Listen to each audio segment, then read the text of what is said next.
मध्य प्रदेश के पूर्व मुख्यमंत्री बीजेपी की फायर ब्रांड नेता उमा भारती रविवार को ग्वालियर पहुंची, जहां उन्होंने केंद्रीय मंत्री ज्योतिरादित्य सिंधिया के महल जयविलास पैलेस पहुंचकर उनकी मां के निधन पर अपने श्रद्धा सुमन अर्पित करते हुए शोक व्यक्त किया। इस दौरान उमा भारती ने कहा कि मैं ज्योतिरादित्य जी को यह बताने आई हूं, मैं उन्हें मां का अभाव कभी खलने नहीं दूंगी। मैं पूरी तरह से इस दुख की घड़ी में उनके साथ हूं। मैं जीवन भर उनको माता पिता का अभाव खलने नहीं दूंगी। ग्वालियर जयविलास महल पहुंची मध्य प्रदेश की पूर्व सीएम उमा भारती ने केंद्रीय मंत्री सिंधिया के मां माधवी राजे सिंधिया के निधन पर अपनी शोक संवेदनाएं व्यक्त की और कहा कि इस दुख की घड़ी में उनके साथ हूं।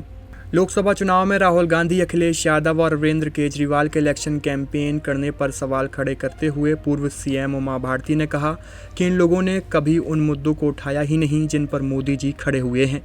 उन्होंने विपक्ष की एकता को मोदी विरोधी एकता करार दिया है। यह मोदी के विचार विरोधी एकता नहीं है। जब तक यह किसी विचार की अधिष्ठान पर खड़े नहीं होंगे तब तक यह मोदी का मुकाबला नहीं कर पाएंगे। उन्होंने दावा किया है कि इस लोकसभा चुनाव में विपक्ष का पूरी तरह सूपड़ा साफ हो जाएगा। विपक्ष की सीटें और कांग्रेस की सीटें पहले से ही कम हो जाएंगी। इस बार पीएम मोदी 400 नहीं 500 पार कर रहे हैं। विपक्ष के मोदी पर अडानी अंबानी को लाभ पहुंचाने के आरोपों का भी पूर्व सीएम उमा भारती ने जवाब दिया है। उन्होंने विपक्ष के आरोपों को सिरे से नकार दिया। उन्होंने कहा कि देश में मुद्रा योजना आदि से कई लोग आगे बढ़े हैं, इसलिए विपक्ष के आरोपों में दम नहीं है। पूर्व सीएम उमा भारती ने मध्य प्रदेश के सीधी में आदिवासी छात्राओं से दुष्कर्म के मामले पर कहा कि वह बहुत दुखद घटना है, इस पर कठोरतम कार्रवाई होनी चाहिए। वहीं उन्होंने राजकोट अग्निकांड मामले पर भी कहा कि घटना बहुत भयानक है। ऐसे अपराधियों को तो फांसी पर लटका देना चाहिए जिनकी लापरवाही से यह हादसा हुआ। सुनिए ग्वालियर पहुंची पूर्व मुख्यमंत्री उमा भारती ने देश के अलग अलग मुद्दों पर अपनी क्या राय दी।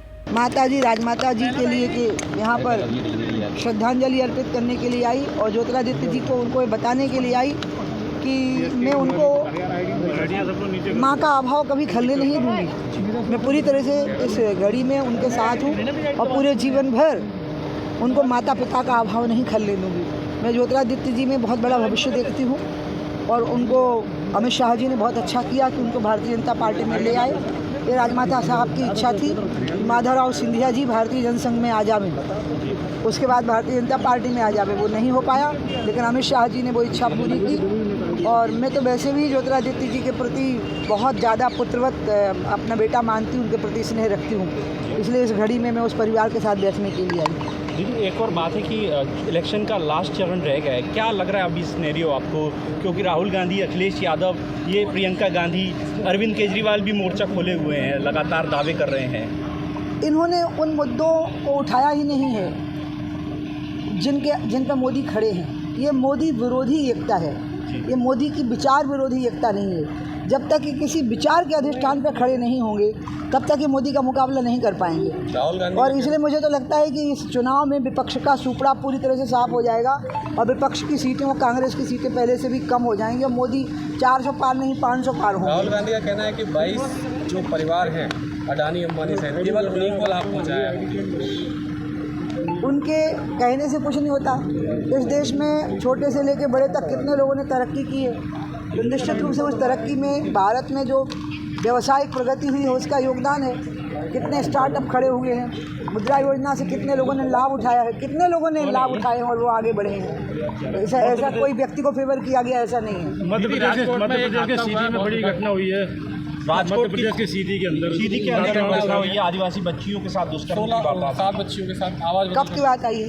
ये अभी कल परसों। अच्छा, मैं हिमालय में थी ना, मैं तो आई ही कल हूँ हिमालय से, बहुत दूर थी। मैं तो विष्णुप्रयाग में थी, मतलब बद्रीनाथ से सिर्फ 35 किलोमीटर नीचे थी। प्रियंका गांधी नहीं, ये बहुत दुखद घटना है बच्चियों के साथ दुष्कर्म की और इस पर कठोरतम कार्रवाई होनी चाहिए। दूसरी बात जो आपने अभी गुजरात के हादसे की बात कही है, बहुत भयानक है और ऐसे अपराधियों को तो फांसी पर लटका देना चाहिए जिनकी लापरवाही से हादसा हो गया है। जी, आम आदमी पार्टी की जो स्वाति मालीवाल है उनके साथ भी मारपीट हुई, वो कांग्रेस ने भी माना दिया है।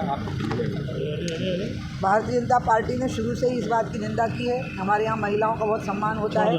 आम आदमी पार्टी में ये पहली बार नहीं हुआ है। उन्होंने चीफ सेक्रेटरी को भी घर में बुला करके पूछा था और इसलिए ये लोग जिस प्रकार से असभ्यता का बर्ताव करते हैं उसके कारण इनको कहीं अब कोई जगह नहीं मिलने वाली है। थोड़े समय के लिए इनका उदय हुआ था, अब ये समाप्त हो गए। राहुल गांधी ने ट्वीट करके कहा है कि प्रधानमंत्री की गरिमा गिर रही है, अब 400 पार की बात नहीं करते हैं।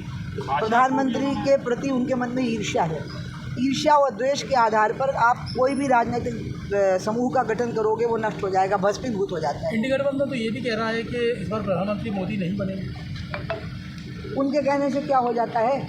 आप देश की जनता से तो पूछिए। मैं जब हिमालय में गई हूँ तो पूरे देश के लोग रास्तों में मुझे मिले हैं और सबके मन में मोदी के अलावा कुछ है ही नहीं। मुझे तो लग रहा है कि एक बड़ा रिकॉर्ड बनने वाला है विश्व का कि इतना प्रचंड बहुमत भी किसी एक नेता को मिल सकता है।